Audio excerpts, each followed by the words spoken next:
भारत के बड़े शहरों की सड़कों पर जब आप चलते हैं तो ट्रैफिक, हॉर्न और शोरगुल के बीच एक चेहरा हमेशा दिख जाता है, ऑटो वाला। यह आम इंसान सिर्फ गाड़ी चलाने वाला नहीं होता, बल्कि उसकी अपनी जिंदगी भी संघर्ष, सपनों और उम्मीदों से भरी होती है। यह कहानी एक ऐसे ही गरीब ऑटो वाले की है जिसका नाम है राम प्रसाद। राम प्रसाद का जन्म उत्तर प्रदेश के एक छोटे से गांव में हुआ था। घर बहुत गरीब था, मिट्टी का कच्चा मकान, माँ बाप खेतीहर मजदूरी करते थे। पढ़ाई सिर्फ 5वीं तक ही कर पाया, क्योंकि उसके बाद पिता की बीमारी ने घर की हालत बिगाड़ दी। छोटा था पर जिम्मेदारी बड़ी। पेट पालने के लिए कभी गांव में दिहाड़ी मजदूरी करता तो कभी शहर जाकर ईंट भट्टे पर काम करता।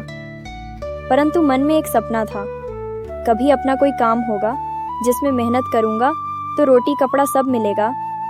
पिता के देहांत के बाद घर का पूरा बोझ राम प्रसाद के कंधों पर आ गया। राम प्रसाद बेचारा क्या करे, मानो कि ऐसा दिल पर चोट लगी हो। माँ अपने पति की टेंशन में बीमार रहती थी और 2 छोटे भाई बहन स्कूल जाते थे। गांव में रोजगार न देखकर वह मुंबई चला आया। शहर में आकर शुरुआत में उसने होटल में बर्तन धोने का काम किया। कई रातें फुटपाथ पर सोईं, कई बार भूखा रहा, मगर हिम्मत नहीं छोड़ी। धीरे धीरे थोड़े पैसे इकट्ठे करके उसने एक ऑटो किराए पर लेना शुरू किया। यही उसकी जिंदगी का नया अध्याय था। ऑटो वाले से काफी देर तक बातचीत हुई। राम प्रसाद बोला, भैया ऑटो का कितना किराया लगेगा? ऑटो वाला बोला, दिन का किराया 500 लगेगा। राम प्रसाद काफी देर तक सोचता रहा। आखिरकार हाँ कर दी। राम प्रसाद वहां से ऑटो लेकर निकल पड़ा। ऑटो चलाना आसान नहीं था। सुबह 5 बजे से लेकर रात 11 बजे तक वह सड़कों पर रहता।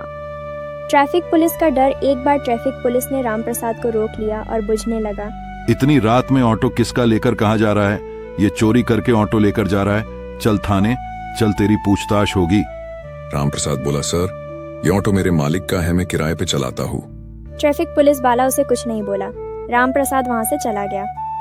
कभी यात्रियों का झगड़ा, कभी पेट्रोल का बढ़ता दाम, हर दिन नई चुनौती।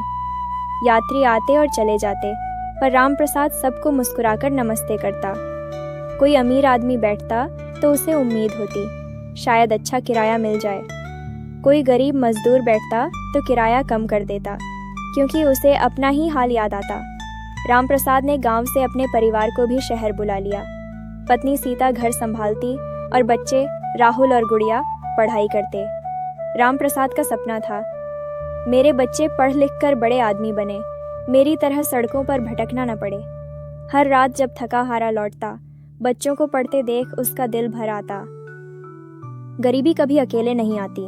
एक दिन गुड़िया बुरी तरह बीमार हो गई। डॉक्टर ने कहा, इलाज लंबा चलेगा और पैसे बहुत लगेंगे। आप हॉस्पिटल में जल्द से जल्द एडमिट कराओ, वरना ये भगवान को प्यारी हो जाएगी। राम प्रसाद के पास पैसे कहाँ से आते? उसने अपना ऑटो गिरवी रख दिया, रिश्तेदारों से कर्ज लिया, दिन रात और ज्यादा मेहनत करने लगा।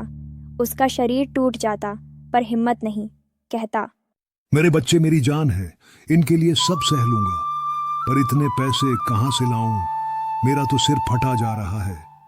उसकी पत्नी बोली, घबराओ मत, भगवान सब ठीक कर देंगे।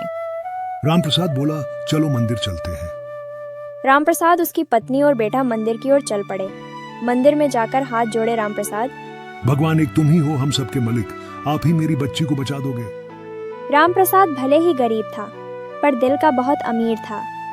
एक बार उसने देखा कि सड़क किनारे एक बुजुर्ग महिला पैदल जा रही थी। पैसे न होने के कारण वह ऑटो नहीं ले पा रही थी। राम प्रसाद ने उसे अपनी गाड़ी में बैठा लिया और बिना किराया लिए घर छोड़ दिया। वह अक्सर जरूरतमंदों की मदद कर देता। कई यात्री उसकी ईमानदारी देखकर हैरान रह जाते। राम प्रसाद की मेहनत और ईमानदारी धीरे धीरे रंग लाने लगी। उसके बच्चे अच्छे अंकों से स्कूल में आगे बढ़ने लगे।